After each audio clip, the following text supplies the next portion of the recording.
Assalamu alaikum, I'm Aisha and you're watching Samaa News. Here are today's headlines. A group of 20 leaders summit in South Africa has adopted a declaration addressing the climate crisis and other global challenges after it was drafted without US input in a move a White House official called shameful. The declaration can't be renegotiated, South African President Cyril Ramaphosa's spokesperson says, reflecting strains between Pretoria and the Trump administration over the event. Ramaphosa earlier said there was overwhelming consensus for a summit declaration. The COP30 climate talks in Brazil have reached a tentative breakthrough after resolving a major standoff over emissions cuts and climate finance. Brazil led all-night negotiations to bridge divisions between developed and developing nations. A final deal is still pending, but diplomats say the EU will not block the compromise. Talks had stalled over balancing a global move away from fossil fuels with demands for greater financial support to poorer countries. The United Arab Emirates has announced a major $1 billion investment to expand AI infrastructure and AI-enabled services across Africa. The AI for Development initiative, unveiled at the G20 Leaders Summit in Johannesburg, aims to boost progress in education, healthcare, and climate adaptation. UAE Minister of State Saeed bin Mubarak al-Hajari said the plan is designed to help African nations meet their national development priorities through advanced technology. Israeli airstrikes across Gaza on Saturday killed at least 20 people and wounded more than 80, Gaza health officials said, in the latest strain on the fragile truce with Hamas. Strikes hit a car in Gaza City's Rimmel district before targeting homes in Deir al-Balah, Nusayrat, and western Gaza City. Israel accused Hamas of violating the ceasefire after a gunman allegedly crossed into Israeli-held territory, while Hamas rejected the claim as an excuse for renewed attacks. Former Brazilian President Jair Bolsonaro has been taken into federal police custody, ending months of house arrest as he appealed a Supreme Court conviction for attacks on Brazil's democracy. Bolsonaro's attorney did not give a reason for the detention. A person familiar with the matter said it was a preventative measure related to the terms of his house arrest. A federal police representative confirmed Bolsonaro was undergoing intake exams in Brasilia.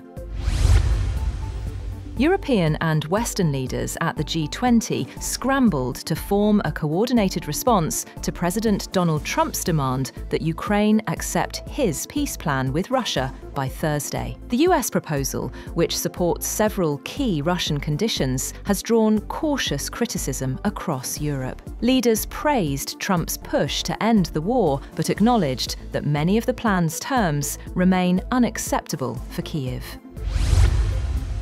Ukraine says it will begin high-level consultations with the United States in Switzerland on ending Russia's war. Ukrainian Security Council Secretary Rustem Umerov confirmed the talks, saying discussions will focus on the possible framework of a future peace agreement. He announced the development in a statement posted on Telegram.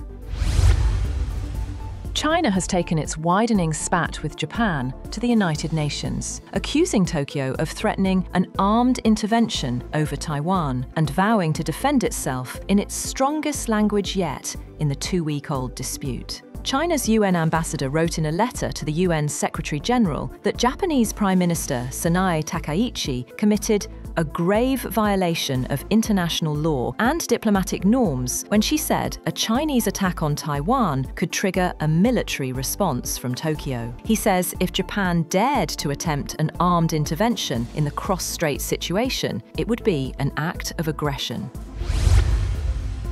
The International Monetary Fund has warned that Pakistan is hemorrhaging massive revenue due to widespread tax evasion, corruption, hidden incomes, and a complex tax structure, estimating a 3.4 trillion rupee loss to the national exchequer. equivalent to 3.9% of GDP. In a detailed assessment shared after the IMF Technical Review delegation's visit, the fund demanded urgent and sweeping reforms to expand the tax base, eliminate exemptions, and strengthen accountability within the tax machinery. The fund noted that registered taxpayers remain stuck at around 5 million, far below official claims. Of the 5.9 million tax returns filed recently, a staggering 43% declared zero income, raising red flags about false declarations and the inclusion of fake filers.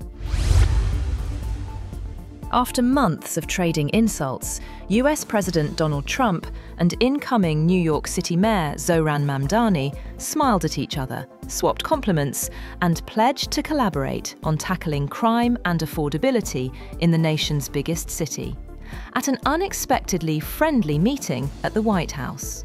The meeting in the Oval Office, where Trump has sometimes embarrassed or chastised visiting heads of state, far exceeded Trump's prediction earlier on Friday that it would be quite cordial. The men announced nothing new on policy, except what seemed to be the launch of an unexpected, politics-shifting professional friendship. Meanwhile, answering a reporter's question, Mamdani reiterated his allegation that Israel has been committing genocide in Gaza, a charge Israel bitterly denies, and that Trump has rejected. He asserted that US taxpayers' dollars are helping fund it. Trump said he and Mamdani did not discuss the latter's pledge to arrest Israeli Prime Minister Benjamin Netanyahu if he came to the Big Apple. The death toll from torrential rain, flooding and landslides in central Vietnam has risen to 55, with 13 people reported missing. Rainfall exceeded 1,900 millimetres in some parts of central Vietnam over the past week. Nearly half of the fatalities were in Dak Lak province, where 27 people have died, while 14 people have died in Can Hoa province. The government estimates the flooding has cost the economy around $341 million.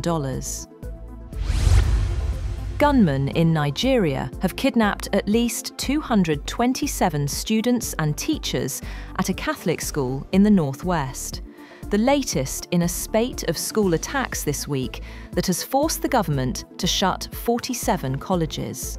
The incident in Niger State was the largest mass kidnapping of schoolchildren since the March 2024 abduction of more than 200 students in northern Kaduna State. A Washington state resident receiving treatment for H5N5 avian influenza has died in the first confirmed human case of this variant globally. The deceased of Grays Harbor County was an older adult with underlying health conditions, while the person owned a backyard flock of mixed domestic birds. The state's health department found the avian flu in the flock's environment, pointing to domestic poultry or wild birds as the likely source of exposure. That's all for now. For more updates, visit www.samaa.tv.